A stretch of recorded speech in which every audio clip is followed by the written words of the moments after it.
ஆண்டவராக இயேசு கிறிஸ்துவின் நாமத்தினாலே உங்கள் அனைவருக்கும் என் அன்பின் வாழ்த்துதலை நான் தெரிவித்துக் கொள்கிறேன். இன்றைக்கும் நாம் தியானிக்கும்படியாய் கர்த்தர் கொடுத்த வேத வசனம் நான் வாசிக்கலாம். உன்னத பாட்டு 4ஆம் அதிகாரம் 7ஆம் வசனம். என் பிரியமே, நீ பூரண ரூபவதி, உன்னில் பழுது ஒன்றுமில்லை. உன்னத பாட்டை நம்ம பார்க்கும்போது சாலமோனை குறித்து அங்கே சொல்லப்பட்டிருக்கிறது. சுலைமேத்தியாள் என்று சொல்லப்பட்ட ஒரு அருமையான ஒரு ஸ்திரீயை குறித்து சொல்லப்பட்டிருக்கிறது. ஒருவேளை அதை சரியான விதத்தில் நம்ம வாசிக்காவிட்டால் அது சற்று வித்தியாசமாய் வாசிக்கிறவருடைய கண்களுக்கு அதை புலப்படும். ஆனால் அதில் தான் ஒரு பெரிய ஆவிக்குரிய ரகசியத்தை கர்த்தர் அங்கே வைத்திருக்கிறார். அங்கே பார்க்கிறோம், அந்த ராஜா, அதுதான் நம்முடைய இயேசு கிறிஸ்துவை குறிக்கிறது.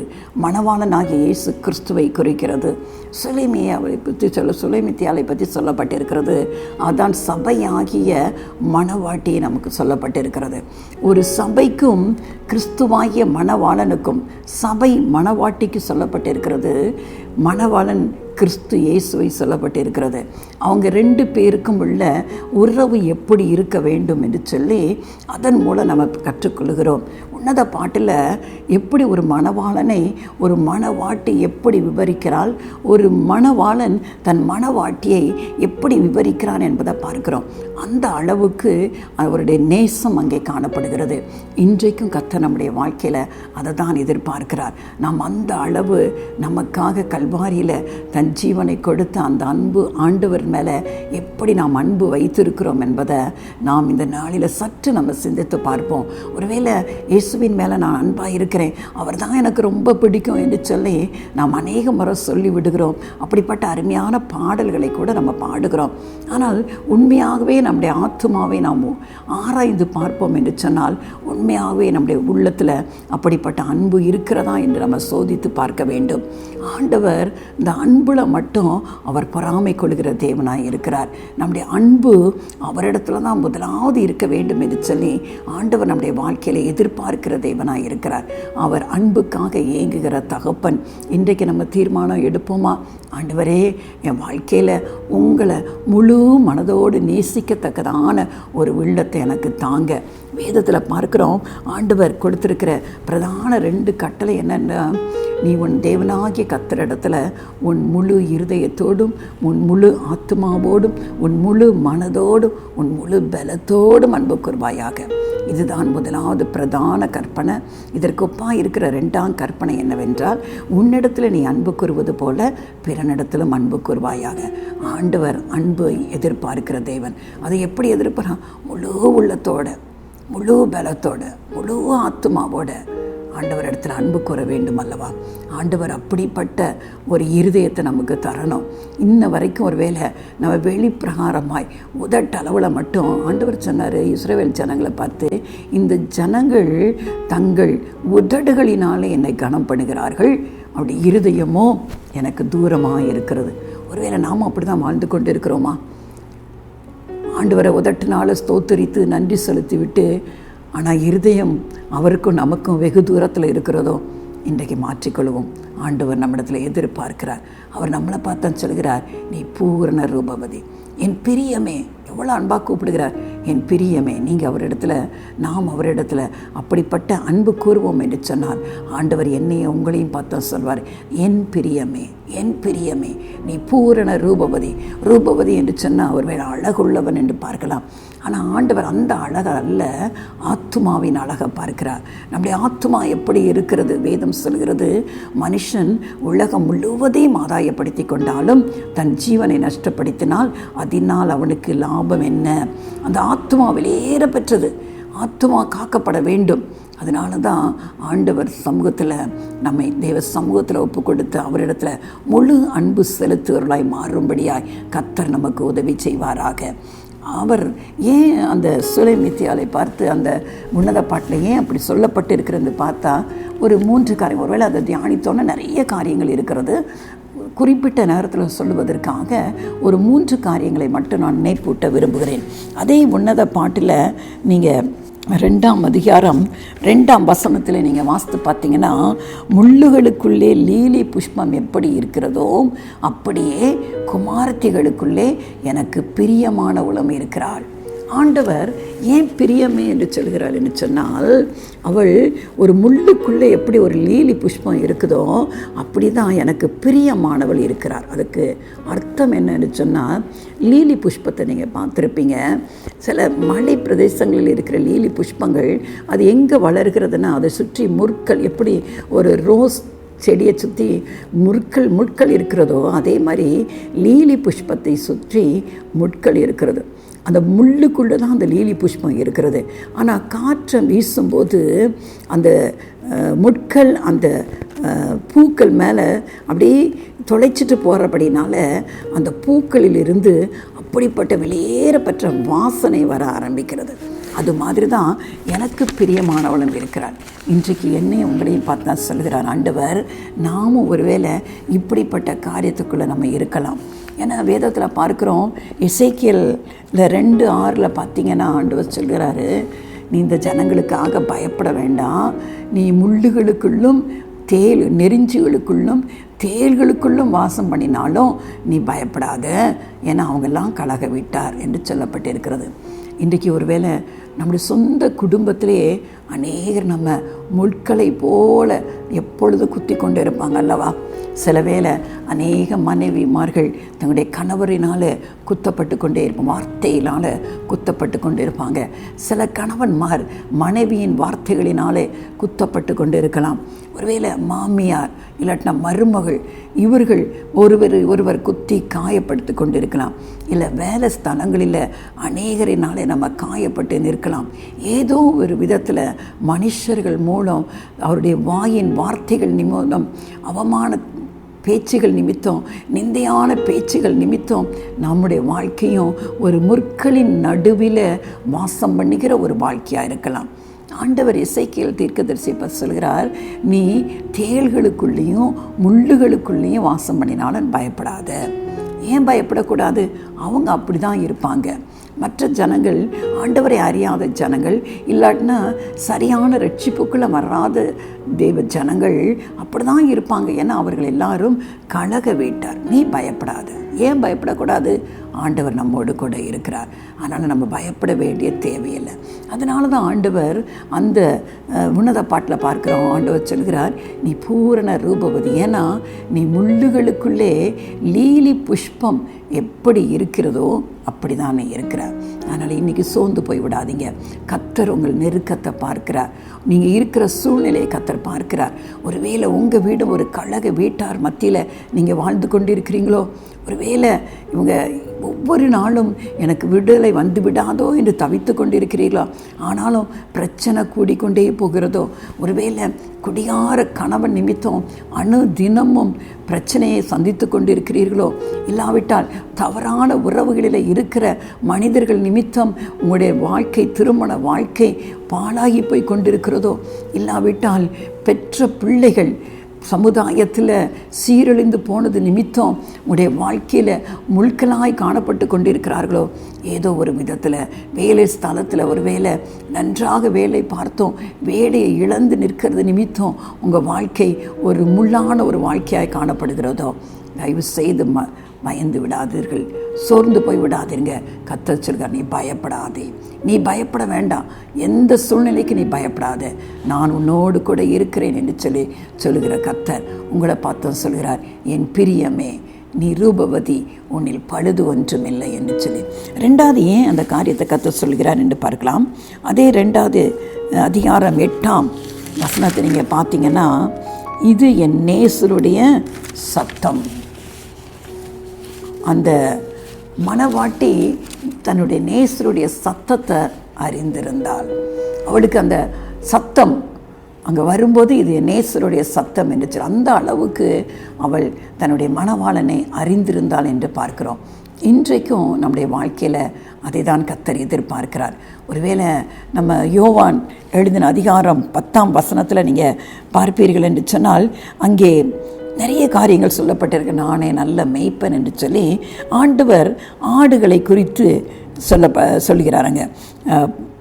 என் ஆடுகள் என் சத்தத்தை அறிந்திருக்கிறது, என் ஆடுகள் என் சத்தத்திற்கு செவி கொடுக்கிறது. அந்த யோவான் 10ஆம் அதிகாரத்தை முழுமையாக நீங்கள் எடுத்து வாசிப்பீர்கள் என்று சொன்னால், ஆண்டவராக இயேசு கிறிஸ்து தன்னை ஒரு மேய்ப்பனாகவும் நாம் எல்லாரையும் அவர் ஆடுகளுக்கு ஒப்பாக சொல்கிறத பார்க்கிறோம்.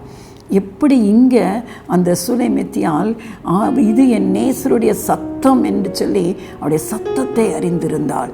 இன்றைக்கு நம்முடைய உலகத்தில், நாம் வாழ்ந்து கொண்டிருக்கிற உலகத்தில் எப்பொழுது 2 சத்தம் கேட்டுக்கொண்டே இருக்கிறது. ஒரு சத்தம் பிசாசின் சத்தம், இன்னொரு சத்தம் தேவ சத்தம். இன்றைக்கி அநேகர் இந்த 2 சத்தத்திற்கும் அவங்களுக்கு என்ன செய்யலை, வித்தியாசம் தெரியல. பிசாசும் அவனும் அதே மாதிரி பேசிக்கொண்டே இருக்கிறான் அல்லவா. அநேக முறை பிசாசின் சத்தத்திற்கு தான் நம்ம செவி கொடுத்து விடுகிறோம். ஆனால் அந்த யோவான் 10ஆம் அதிகாரத்தை நீங்கள் வாசித்து பார்த்தீர்கள் என்று சொன்னால், என் ஆடுகள் என் சத்தத்திற்கு செவி கொடுக்கும், அவைகள் என் சத்தத்தை அறிந்திருக்க வேண்டும். இயேசுவின் சத்தத்தை நம்ம அறிந்திருக்க வேண்டும். ஒருவேளை நமக்கு நிறைய ஃபோன் கால்ஸ் வரலாம். நிறைய பேர் நம்மகிட்ட ஒருவேளை ஏதோ வேலை விஷயமாகவோ ஏதோ குடும்பத்தில் உள்ளவர்களோ நிறைய பேர் நமக்கு ஃபோன் பண்ணலாம். பாருங்கள், நம்மோடு நல்ல நெருக்கத்தோடு நம்முடைய கணவரோ பிள்ளைகளோ நமக்கு நல்ல நெருங்கிய உள்ளவங்க நம்ம ஹலோ என்று அவங்க சத்தத்தை கேட்ட உடனே நமக்கு தெரிஞ்சு விடும் யார் ஃபோனில் பேசுகிறாங்கன்னு சொல்லி. ஆனால் புதிதாக யாராவது எடுத்து ஃபோன் கால் வந்துச்சுன்னா நம்ம கேட்போம், யாருன்னு பேசுகிறது, நீங்கள் யாருன்னு எனக்கு தெரியவில்லையே என்று சொல்லுவோம். புரிந்ததா? அந்த சத்தத்தை அடிக்கடி நம்ம கேட்டிருந்தோன்னா அந்த சத்தத்தை நம்ம உடனே யார் என்று புரிந்து கொள்வோம். அதுதான் இங்கே சொல்லப்பட்டிருக்கிறது. அவள் கண்டு கொண்டாள், இது என் நேசரின் சத்தம். அப்போது இன்றைக்கும் 2 சத்தம் நம்முடைய காதுகளில் கேட்குது. ஒன்று இதை செய்ய அதை செய்ய என்று சொல்லி, இன்னொரு சத்தம் அந்த பாதையில் போகாத என்று சொல்லி நம்ம எச்சரிக்கிற ஒரு சத்தம். ஆனால் நம்ம அநேக நேரம் தவறான சத்தத்துக்கு செவி கொடுத்து விடுகிறோம். காரணம் என்ன தெரியுமா? நமக்கு நம்முடைய நேசரின் சத்தம் தெரியவில்லை. அதனால தான் ஆண்டவர் சொல்கிறார், என் ஆடுகள் என் சத்தத்திற்கு செவி கொடுக்கிறது. பார்த்துருக்குறோம்ல, ஆடுகளை மேய்த்து கொண்டிருக்கிறவங்கள நீங்கள் பார்த்துருக்கிறீர்கள் அல்லவா. ஒருவேளை நம்முடைய தேசத்தில் நீங்கள் பார்த்தீங்கன்னா ஆடுகள் முன்னால் போயிட்டுருக்கோம், மேய்ப்பன் பின்னால் போயிட்டுருப்பான். இஸ்ரவேல் தேசத்தில் ஆடுகளுக்கு மேய்ப்பன் முன்னாக போய் கொண்டிருப்பார், ஆடுகள் பின்னாக போய் கொண்டே இருக்கும். ஆடுகள் மேய்க்கிறவன் ஒரு சின்ன சத்தம் சொன்னாலும் ஆடுகள் எல்லாம் கூட வந்துடும். நான் அநேக நேரம் பார்த்து வியந்திருக்கிறேன். அநேக நேரம் அவ்வளோ பெரிய ஆட்டு மந்தையாக இருக்கும், 1-2 ஆடு அங்கங்கே சுற்றிக்கிட்டு இருக்கோம். அந்த மேய்ப்பன் ஏதோ ஒரு விதமான ஒரு விசில் சத்தம் மாதிரி ஒரு சத்தத்தை தான் கொடுப்பார். அது அப்படி தலை தெறிக்க அந்த இடத்துக்கு ஓடி வந்துவிடும். ஆண்டவர் எவ்வளோ ஞானமாய் அதுகளுக்கு அந்த புத்தியை கொடுத்துருக்கிறார் என்று சொல்லி நான் சொல்லுவேன். இந்த ஸ்கூலில் படிக்கிற பிள்ளைகளுக்கு சொல்லுவாங்க, ஆடு எவ்வளோ அழகாய் அந்த சத்தத்திற்கு செவி கொடுக்குற பாருங்கள். நம்மளாம் அப்படி அதே சத்தத்தை சொல்லி நீங்கள் கூப்பிட்டு பாருங்கள், வராது. அதுக்கு தெரியும் அது யாருடைய சத்தம், தன் எஜமானின் சத்தம் எதுவென்று அதற்கு தெரியும். இன்றைக்கு அதை தான் கர்த்தர் நம்முடைய வாழ்க்கையில் எதிர்பார்க்கிறார். எஜமானாகிய இயேசு கிறிஸ்துவின் சத்தத்திற்கு நாம் செவி கொடுக்க வேண்டும். அவர் சொல்படி நம்ம கேட்க வேண்டும். அநேக முறை தவறான சத்தத்துக்கு எப்படி போயிடும் தெரியுமா? அவர் சத்தம் எது நமக்கு தெரியல. அவர் சத்தத்தை எப்படி அறிந்து கொள்ள முடியும்? வேதத்தை வாசிக்க இந்த பரிசுத்த வேதாகமத்தில் வாசிக்க அவர் நமக்கு பரிச்சயமானவராய் மாறி விடுகிறார். அவரோடு பழக ஆரம்பிக்கிறோம். அவர் இருதயத்தின் காரியங்கள் எல்லாம் அந்த வேதத்தில் சொல்லப்பட்டு இருக்கிறது. எப்பொழுதுமே ஒரு காரியத்தை கண்டு கொள்ளுங்க, பிசாசின் சத்தம் நம்மை வழி தவற பண்ணோம். அது ஆண்டவருடைய வேத வசனம் என்ன சொல்லுகிறதோ அதற்கு நேர் எதிரடையாக இருக்கும். எப்போவுமே அவன் டூப்ளிகேட் பண்ணுறவன். வேதம் சொல்கிறது, அவன் பொய்யனும் பொய்க்கு பிதாவுமாய் இருக்கிறான். அவன் திருடவும் கொல்லவும் அழிக்கவும் வருகிறானே அன்றி வேறு ஒன்றுக்கு வரான். ஆனால் நானோ என் ஆடுகளுக்காக ஜீவனை கொடுக்கவும் அந்த ஜீவன் பரிபூர்ணப்படவும் வந்தேன் என்று சொல்கிறார். 2 வித்தியாசத்தை கர்த்தர் அழகாய் அதே யோவான் 10ஆம் அதிகாரத்தில் காண்பித்திருக்கிறார். பிசாசின் சத்தம் எப்போவுமே எப்படி நம்ம அழிக்கலாம் வேதத்தில் பார்க்கிறோம் அல்லவா. உங்கள் எதிராளியாகிய பிசாசானவன் எவனை விழுங்கலாமோ என்று வகை தேடி சுற்றி திரிந்து கொண்டு இருக்கிறான். அப்போது அழிக்க வருகிறவன் தான் பிசாசு. அப்போ இந்த 2 சத்தத்திற்கு நம்ம எப்படி ஒரு வித்தியாசத்தை கண்டு கொள்ள முடியும் என்றால், அவன் சொல்வது எல்லாம் வேத வசனத்திற்கு மாற்றாக தான் சொல்லுவான். அவன் ஃபேக்காக தான் எப்பவுமே பண்ணுவான். ஆண்டவர் சொன்னார், இந்த பழத்தை புசிக்கிற நாளில் நீங்கள் சாகவே சாவீர்கள் என்று சொன்னார். பிசாசு என்ன சொன்னால், நீங்கள் இதை புசிக்கிற நாளில் நீங்கள் சாகவே சாவதில்லை. இதை தேவனும் அறிவார். நீங்கள் யாரை மாதிரி ஆகிவிடுங்க? தேவர்களைப் போல. அப்படியே ஜஸ்ட் ஆப்போசிட் தான் சொல்லணும். ஒருவேளை இன்றைக்கி தங்கத்துக்கும் பித்தளைக்கும் அந்த கவரிங்க்கும் வித்தியாசம் இல்லாமல் போயிருக்குறப்ப, தங்கத்தில் என்ன டிசைன்லாம் வச்சுருக்குறாங்களோ கவரிங்கில் அதை காட்டிலும் அழகான டிசைன்ஸ்லாம் இன்றைக்கி வந்து கொண்டு இருக்கிறது பாருங்கள். வித்தியாசமே தெரியாது. ஒருவேளை அந்த தங்கம் செய்கிறவங்களுக்கு வேணால் அந்த வித்தியாசம் தெரியும். மற்றபடி சாதாரணமாக பார்க்குற நமக்கு இவங்க தங்க நகை அணிஞ்சிருக்காங்களா மற்ற நகை அணிந்து கண்டுபிடிக்கவே முடியாது. அந்த அளவுக்கு ஒரிஜினலை போல் இருக்கும். அப்படி தான் பிசாசின் சத்தம் இருக்கும். அப்போ அதை வேறு பிரித்து நாம் உணர்ந்து கொள்ள வேண்டும் என்று சொன்னால் இந்த வேத வசனம் நம்முடைய இருதயத்தில் இருந்தால் மட்டுமே, இந்த வசனம் தான் உடனே நமக்கு அதை சரியாக கான்ட்ரடிக்ட் பண்ணி நம்மை காண்பிக்கும். அதனால் தேவ சமூகத்தில் ஏமாந்து போய் விடக்கூடாது. நான் ரட்சிக்கப்பட்டு அபிஷேகம் பண்ணப்பட்ட புதுசில் சிஎஸ்ஐ சபையில் நாங்கள் அங்கத்தினராக இருக்கிறோம். அப்போது பக்கத்தில் இருந்த கொஞ்சம் இண்டிபெண்டண்டில் உள்ளவங்களாம் வந்து சொன்னாங்க, நீங்கள் அபிஷேகம்லாம் பண்ணி பெற்றுவிட்டீங்க, இனிமேல் உங்கள் சபையிலலாம் நற்கரணை எடுக்கக்கூடாதுன்னு சொல்லி ஒரு சபைக்கு என்னை கூட்டிகிட்டு போயிருந்தாங்க. நானும் ரட்சிப்பின் அனுபவம், அபிஷேகம் பெற்ற புதிய நாட்கள் சரியாக எனக்கு அது ரொம்ப தெரியாதனால நான் அவங்க கூட போயிட்டு வந்துட்டேன். நற்கரணை அங்கே எடுத்து விட்டு வரும்போது எனக்குள்ளான ஒரு சந்தோஷமே இல்லை. அப்போது ஆண்டவர் சமூகத்தில் கேட்டேன், ஆண்டவரே எனக்கு ஒன்றுமே புரியலையே என்று சொல்லும்போது ஆண்டவர் சொன்னார், அவனவன் தன்னைத்தான் சோதித்து அறிந்து இந்த பாத்திரத்தில் பானம் பண்ண கடவன். அவங்க என்ன சொல்லி கூப்பிட்டு போனாங்கன்னா, கொடுக்குறவங்களும் பரிசுத்தமாக இருக்க மாட்டாங்க, பக்கத்தில் இருக்கிறவங்களும் பரிசுத்தமாக இருக்க மாட்டாங்க, நீங்கள் எதுக்கு அங்கே போகக்கூடாது, நீங்கள் எல்லாம் இனிமேல் இங்கே தான் வரணும்னு சொன்னாங்க. ஆனால் ஆண்டவர் என்ன அந்த வசனத்தை கொண்டு என்னோடு பேசினார், அவனவன் தன்னைத்தான் சோதித்து அறிந்து இந்த பாத்திரத்தில் பானம் பண்ண கடவன். அன்றைக்கே எனக்கு ஒரு பெரிய மகிழ்ச்சி. அப்போது நற்கரணை கர்த்தருடைய திருவிருந்தில் அவருடைய மாம்சத்தையும் ரத்தத்தையும் புசிக்கணும்னா என்ன தான் நான் சோதித்து பார்க்கணும்.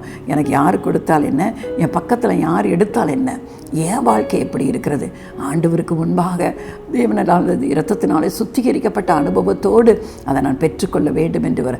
அதற்கு பிறகு எந்த காரியத்தில் இப்படி எத்தனையோ பேர் எங்களை வந்து மாறுவதற்காக எவ்வளவோ முயற்சி செய்தாங்க. எல்லாரையும் நாங்கள் உபசரிப்போம், வாங்க வீட்டுக்கு வந்து ஜெபம் பண்ணுங்க. ஆனால் கர்த்தர் இந்த சபையில் தான் எங்களை வைத்திருக்கிறார். இதை விட்டு நாங்கள் வரமாட்டோம். எல்லா சபைகள் நம்மை கொண்டு போய் ரட்சிக்க போகிறதில்ல. கர்த்தர் நம்மை ஒரு சபையில் வைத்திருந்தால் அந்த சபையில் உண்மை உள்ளவர்களாக இருப்போம். அங்கே இருந்து தேவனுடைய வெளிச்சத்தை மற்றவர்களுக்கு காண்பிக்கிறவர்களாய் நாம் மாறுவோம். அப்போ அந்த சத்தம், அந்த வேத வசனம்தான் நான் இடறி போகாதபடிக்கு என்னை காத்து கொண்டது. அதே விதமாக தான் இன்றைக்கு உங்களுடைய வாழ்க்கையில் இந்த வேத வசனம் நாம் தவறி விடாதபடி நம்மை காக்கிற பரிசுத்த ஜீவனுள்ள வேத வார்த்தைகளாக இருக்கிறது. அதனால தான் அவருடைய சத்தத்தை நாம் அறிந்திருக்க வேண்டும். அந்த சத்தம் பரிசுத்த வேதத்திலிருந்து தான் நாம் கண்டுகொள்ள முடியும். மூன்றாவது ஒரு காரியத்தை நம்ம பார்க்கலாம். அதே 2ஆம் அதிகாரம் 16ஆம் வசனத்தில் அவர் சொல்கிறார், என் நேசர் என்னுடையவர், நான் அவருடையவர். எவ்வளவு உரிமை பாருங்க. என் நேசர் எனக்கு தான், நான் அவருடையவர். இன்றைக்கு ஒருவேளை திருமணம் கணவன் மனைவி என்று திருமண வாழ்க்கைக்குள்ளே பிரவேசிக்கும் போது எந்த மனைவியானாலும் சரி, எந்த கணவனானாலும் சரி, தன்னுடைய துணையை வேறு யாருக்கும் பங்கிட்டு கொள்வதற்கு கொடுக்கவே மாட்டாங்க. ஏன்னா அந்த அன்பு இருக்கிறதுனால அவங்க எனக்கு தான் சொந்தம் என்று சொல்லி. அநேக முறையில் திருமண காரியங்களை பார்த்துருக்கோம் அல்லவா. ஒரு திருமணமாகி ஒரு பிள்ளைகள் ஒரு குடும்பத்திற்குள்ளே பிரவேசிக்கும் போது சில குடும்பங்களில் ஏன் பிரச்சனை வருது தெரியுமா? அந்த தாய்மார்கள் என்ன செய்வாங்கன்னா, வேதம் சொல்லுகிறது, திருமணமானவுடன் அந்த கணவன் தன் தகப்பனையும் தாயையும் விட்டு மனைவியோடு இசைந்திருப்பான், அவர்கள் இருவரும் ஒரே மாம்சமாக இருப்பார்கள், தேவன் நினைத்ததை மனுஷன் பிரிக்காதிருக்க கடவன் என்று சொல்லி. ஆனால் அநேக பெற்றோர் அதை உணர்ந்து கொள்வதே இல்லை. என்ன நினச்சி செஞ்சிருவாங்க, என் மகன் என்னை விட்டு எங்கேயாவது போயிடுவானோ, அவள் பேச்சை கேட்டு போய்விடுவானோ என்று பயந்து அந்த மகன் மேலே என்ன செய்வாங்கன்னா, அவர்கள் வைத்திருக்கிற பாசத்தை நிமித்தம் அந்த தன் வீட்டுக்கு வந்த மருமகளை எதிரியாய் பார்ப்பது மட்டுமல்ல, மகன் அவளை நேசிப்பதை கூட அநேக தாய்மார் விரும்புவதே கிடையாது. காரணம் என்னென்னா, எனக்கு அந்த அன்பு எனக்கு தான் வேணும் என்று சொல்லி. ஆனால் அந்த மனைவி என்ன நினைப்பால், கர்த்தர் எனக்கு கொடுத்த கணவன், அந்த கணவன் எனக்கு தான் வேணும்னு நினைப்பான். இதனால தான் அநேக குடும்பங்களில் இன்றைக்கு பிரச்சனையில் இருக்கிறது. தவறு எங்கே தெரியுமா? பெற்றோர் நம்ம என்ன செய்யணும், பிள்ளைகளுக்கு ஆலோசனையாக தான் அவங்க கேட்டால் மட்டும்தான் கொடுக்கணுமே தவிர அவர்களுடைய குடும்ப உறவில் நம்ம புகுந்து அவர்களை பிரித்து விடக்கூடாது. இதுக்கு காரணம் என்ன? அந்த கணவன் மனைவி நேசம் என்பது இந்த அளவு இருக்கணும். என் நேசர் என்னுடையவர், நான் அவருடையவள். அந்த அளவுக்கு இன்டிமேசி இருக்கணும். 2 பேருக்குள்ளும் யாருக்கும் விட்டு கொடுக்க முடியாத ஒரு பாச பிணைப்பு அங்கே பார்க்குறோம். அதை தான் இங்கே பார்க்குறோம். மணவாட்டியாகிய சபைக்கும் மணவாளனாகிய இயேசு கிறிஸ்துவுக்கும் மத்தியில் இந்த அளவுக்கு இயேசு கிறிஸ்துவின் அன்பை விட்டு என்னை பிரிப்பவன் யார் என்று பவுல் சொல்கிறார் அல்லவா? துன்பமோ நாசம் மாசமோ எது வந்தாலும் அவருடைய அன்பை விட்டு என்னை, மரணமானாலும் ஜீவனானாலும் எதுவும் அவருடைய அன்பை விட்டு என்னை பிரிக்க முடியாது என்று சொல்கிறார் அல்லவா? அந்த அளவுக்கு நாமும் ஆண்டவர் இடத்துல அன்புக்குரியவர்களாக இருக்கணும். இயேசுவின் அன்புக்கு இடையில வேறு எதுவுமே வரக்கூடாது. எந்த நபர்களோ குடும்பமோ, ஆண்டவருடைய அன்பு தான் முதலாவது நம்முடைய வாழ்க்கையில் இருக்க வேண்டும். அதுதான் இங்கே கர்த்தர் உணர்த்துகிறார். என் நேசர் என்னுடையவர், நான் அவருடையவள். அப்போ ஆண்டவர் அந்த சுலேமித்தியாவை மணவாட்டியாகிய சபையை பார்த்து சொல்கிறார். என்ன சொல்கிறார்? என் பிரியமே, நீ ரூபவதி. நீ ஏன் ரூபவதி? உன்கிட்ட இத்தனை காரியங்கள் காணப்படுகிறது. நீ பூரண அழகுள்ளவள், உன்னில் எந்த பழுதும் இல்லை என்று ஆண்டவர் நான் என்னையும் உங்களையும் பார்த்து சொல்லணும் என்று சொன்னால், நாம் முள்ளுகளுக்குள்ளே வாசம் பண்ணினாலும் லீலி புஷ்பம் எப்படி முள்ளுக்குள்ளே இருக்குதோ அப்படியே என் குமாரத்தி இருக்கிறார். அங்கே இருந்தாலும் அவருடைய வாழ்க்கை வாசனை வீசுகிற ஒரு வாழ்க்கையாக இருந்து கொண்டு இருக்கிறது. 2வது, இது என் நேசருடைய சத்தம். அவருடைய சத்தத்தை நம்ம அறிந்திருக்கணும். அந்த சத்தத்தை எப்படி நம்மளால் அறிய முடியும்? பரிசுத்த வேத வார்த்தைகள் மூலம் அவருடைய சத்தத்துக்கு நம்ம செவி கொடுத்து அதை அறிந்திருக்க வேண்டும். 3வது, அவருக்கும் நமக்கும் அல்ல அந்த நெருங்கிய உறவு, அந்த அன்புக்கு இடையில் வேறு எதுவும் வர விடவே கூடாது. அந்த அநேகர் அதான் ஆண்டவர் சொன்னார். வெளிப்படுத்தல பார்க்குறோம். எபேசு சபையை பார்த்து சொன்னார், ஆதியில் நீ கொண்டிருந்த அன்பை விட்டா என்று உன் பேரில் எனக்கு ஒரு குறை உண்டு. யோசித்து பாருங்கள், நம்ம ரட்சிக்கப்பட்ட நாட்களில் நமக்கு ஆண்டவர் மேல் இருந்த அன்பு எவ்வளவு அதீதமான ஒரு அன்பு இருந்தது தெரியுமா? போக போக அது குறைந்து போய் விட்டதோ? இன்றைக்கு யோசித்து பார்ப்போம். திரும்ப அந்த ஆதி அன்புக்குள்ளே வந்து விடுவோம். கொஞ்சம் பழகின உடனே அது அப்படியே கொஞ்சம் கொஞ்சமாக குறைய தொடங்குறது அல்லவா? திருமணமான போதில் கணவன் மனைவி ஆழ்ந்த அன்புக்குள்ளே இருப்பாங்க. ஆனால் வருடங்கள் போக போக பிள்ளைகள் எல்லாம் வந்த பிறகு அந்த பாசங்கள் எல்லாம் வித்தியாசமாய் போய் விடுகிறது அல்லவா? அப்படி அல்ல. ஆண்டவர் நம்மிடத்தில் எதிர்பார்க்கிறது, ஆதியில் நீ என் பிள்ளையாய் மாறின அன்றைக்கு உனக்கு எப்படி இருந்தது? உன் நினைவுகள் எல்லாம் என்னால் தானே நிரப்பப்பட்டிருந்தது. அந்த அன்புக்குள்ளே நீ கடந்து வர வேண்டும். நான் என் நேசருடையவர், என் நேசர் என்னுடையவர். அந்த ஆழ்ந்த அனுபவத்துக்கு வரும்போது ஆண்டவர் என்னையும் உங்களையும் பார்த்து சொல்லுவார், என் பிரியமே.